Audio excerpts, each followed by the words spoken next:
Hey guys, Chris Joseph from ECGN here. I'm joined with Matias Inzunza.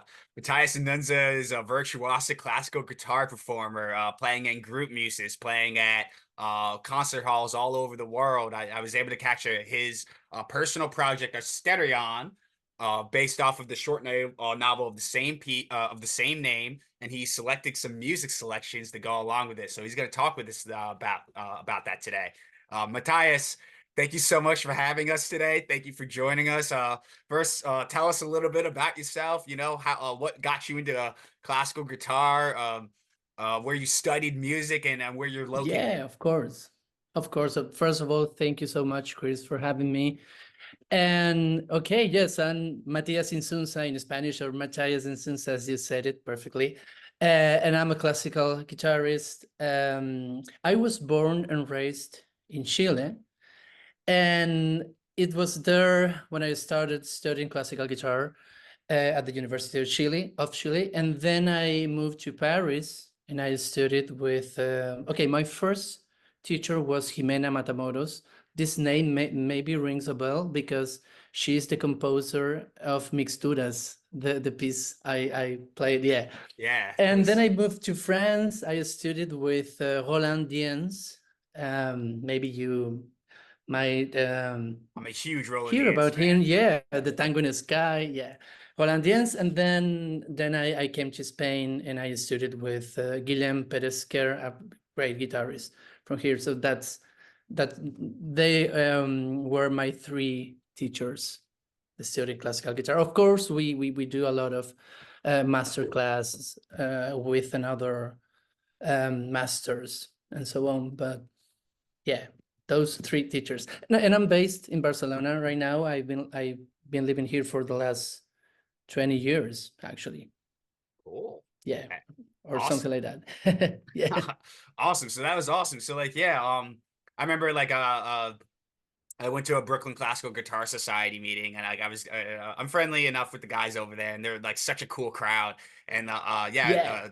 one of the hosts and owners, his name's Matt, as you know, a good friend of yours. He was like, yeah, Exactly. my buddy Matthias is coming through. He's doing this group muse on Saturday. You should come through. I was like, yeah, absolutely. Sounds like a good time, you know. I know you did a few group muses when you were in New York City, so that's cool. Exactly. The one you saw, it was my third group muse, Third group and the muse. second during this journey. So yeah, I did another one in Manhattan, playing some flamenco and tango and classical, and then it was Asterion, as you said it. Yeah, Cool, I beautiful. love group music. I think it's the best idea ever. I wish we had something like that here in Barcelona. It's amazing, this approach to classical music. Like sharing in these small crowds or little crowd. It's just great. I really love it. That's beautiful. Yeah, absolutely. Cool. So yeah, so the concert that where I met you and I was able to see you perform, beautiful by the way. Like I was wow the Thank entire you. time, you know. Your project Asterion. So it's a program you made based off of a short story, yes? From is this like Exactly. Greek mythology or Exactly. This writer, Jorge Luis Borges, is one of my favorite writers, an Argentinian writer. are you He takes this Greek myth, but he changes like the point of view, because the House of Asterion is the name of the short story, is a monologue of the Minotaur, and that's great. So the Minotaur uh, is not a monster anymore. He's like a sensitive being, and it's so beautiful, and I really love this short story. But the thing is that I mean, I read it for the first time when I was a teenager, actually. So this short story has been with me for a lot of time. And it wasn't like that I read it and I thought about the music. It was, but rather the other way around. It was like I was playing some music. I remember I was studying Paco de Lucia, and all of a sudden the Minotaur came to me, and it was like I have to do something with this, because I love this short story, and with this music something is just coming to my mind, and it was like that. And then I just start, because the plot of the short story is very simple. It's a monologue. So the first step was like, I divided the short story in 6 chapters. And then I just started to think about the music and all that, because considering it's a monologue, it's a little bit hard to think of a plot. So that was the first step. Yeah, cool. Yeah, that was, I mean, it's a beautiful story. I mean, during the It concert, is. some of us were like reading along as you were playing, so it was like really Oh, cool, you okay. know? Great. Um, when reading the story, what made you select some of the pieces for the chapters? Like I know like there was a Joaquin Cleric piece. I know you had some Chopin in there. You had a Bach selection. You had um some pieces written some from people that are around today who are personal friends of yours and whatnot.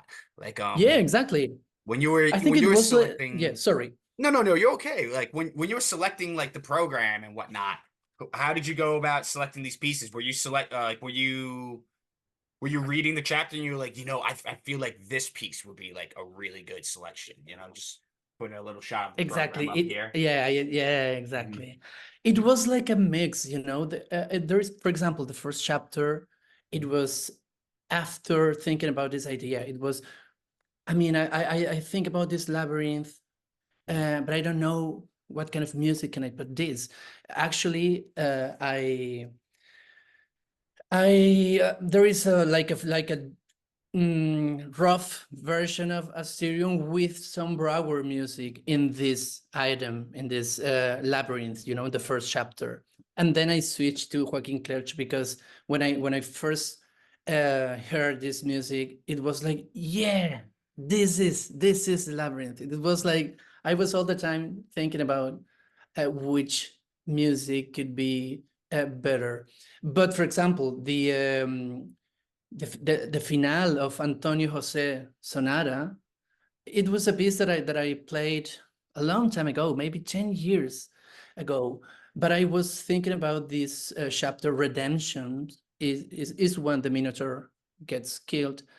And for me, it was, yeah, is this piece. But then I have pieces like Mixturas, or some other pieces. For example, a friend of mine, a very good composer, Christian Perez, composed some music for Asterion, actually. I didn't perform it that very day, but so it's a mix. Pieces that I think, or that I thought for this concert, pieces that I've already played, and original pieces. Cool. Wow, yeah. So yeah, there's a lot of stuff there It's been that's like such a so journey, good. yeah. Yeah. Yeah. My like when I was watching you, I loved every selection that you played. One that I like remember fondly is chapter 5. So in chapter 5, it's the last sunset in Liberty. Um the Minotaur, as you say, he's a sensitive creature in this creation from the Yeah, Argentina writer. So like it's like his last sunset in Liberty, realizing the next day he's going to die or be go to the exactly. gallows or whatnot, or what's been so on and so forth. So the piece that you played there, Mixtras, Ximeno Matamoras, are they a personal friend of yours? Was that a piece that was specifically composed for you, or? I mean, it is more complicated than that, but in a way, okay. First of all, Jimena, she's my former teacher. Oh, So yeah, she actually was my teacher for like 10 years, or maybe 9 years. I really loved her. She's a great guitarist and a great composer. But the thing is, she told me that she was composing mixturas, thinking of me, like, I'm going to dedicate this song to Matias. But then she has to send this piece for a competition or something like that in Panama, maybe. But the thing is, now the second version of the piece is going to be officially dedicated to me. So it's like the answer is both, maybe it yeah. wasn't actually made for me, but now she's going to dedicate it for me. So it's, Cool. it's a piece that I really love. It's about Chile. It's about the landscapes of Chile. And yeah, I thought that it would be great taking the Minotaur with us to Chile and to see this last sunset in a beautiful place like the desert of Chile. Absolutely. Cool. That's so Yeah. awesome, man. Awesome. Oh, thank you. I would love to hear you play again soon, but like something that I would really like to know is like Asterion. Will there be will you do a studio recording of Asterion soon? The whole thing, or is Oh, there a that's a project good for that? question. Yeah, I'm actually now in conversations with two labels, one from Chile and one from here, Spain, and hopefully we're gonna have a recording of Asterion this very year. Hey. So yeah, I'm really longing to do that. Cool. Yeah, man. And I'm talking to people from with illustrators and photographers because I really want to do like a whole concept with the short story, image and the music, of course. Cool. Yeah. So yes.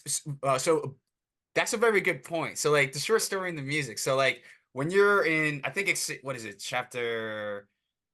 So the chapter three, the playing days, and that's the chapter where you selected the Bach, Exactly, the back. Yeah. yeah. So in this chapter, when so berets are like rapid court dances, so like he's like Yeah. in this. Can you tell me a little bit, like, can you tell us a little bit about like that chapter and like why you selected the berets, the dance to represent the playing days? Yeah, for me it was when I because this chapter is referring when the Minotaur plays hide and seek by himself. He's alone and he's trying to play. And for me, Bach music is like that. It's always like playing hide and seek with the melodies and that, but at the same time, they're dance. And yeah, for me, the most interesting thing about playing Bach in Asterion is that it changes, or in a way, my approach to the articulation, for example. Because for me, it was the first time that I really, I don't know how to say, that I get Bach as a more playful music. You know what I mean? Like trying to play with that. It's not just something serious and maybe just with the Baroque sense of style. Maybe you remember that my articulation or maybe the phrasing I used, it was very staccato, trying to do that. So for me, that it was very interesting to find this new approach to such a great music like Bach. But it just came to me. It was okay. Now I'm seeing this scene with the Minotaur playing hide and seek by himself, and it was like, okay, this has to be Bach. And it was just that. I don't know why, but I think it works uh well, and it's beautiful just see or trying to imagine the Minotaur with this music. Cool. Absolutely. I couldn't agree more with you. All right, man. Sweet. So, I just want to say thank you again for talking with us. I really appreciate that, Thank Matthias. you. I'm really looking forward to the studio recording of Asterion. I'll keep an eye out on your socials and whatnot, and we'll talk some more here and there. Um, I want to know, would you like to share a short piece with us, maybe from Asterion or Of course. another piece? Cool. What would you like to Yeah, play for yeah. I us today? happen to have a guitar right here. All Yeah. right.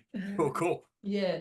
Yeah. So yeah, I'm gonna play the for the first chapter of Styrian, this prelude by Joaquin Kirch.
Beautiful, beautiful. Awesome, awesome. Oh, So, thank you so much. hey, so guys, that was Matias Inzunza, Barcelona-based guitarist. Studied with virtuoso performers from all around the world. He was born in Chile, and this was about his. That was the first piece in Asterion, a program that he made based off of a short story of the same name. Matias, we want to say thank you again for having us and whatnot, and we look forward to talking with you again, man. Thank you, brother. Thank you, Chris. Thank you so much for everything, and see you next time. See you next time. Yes, sir. Yeah.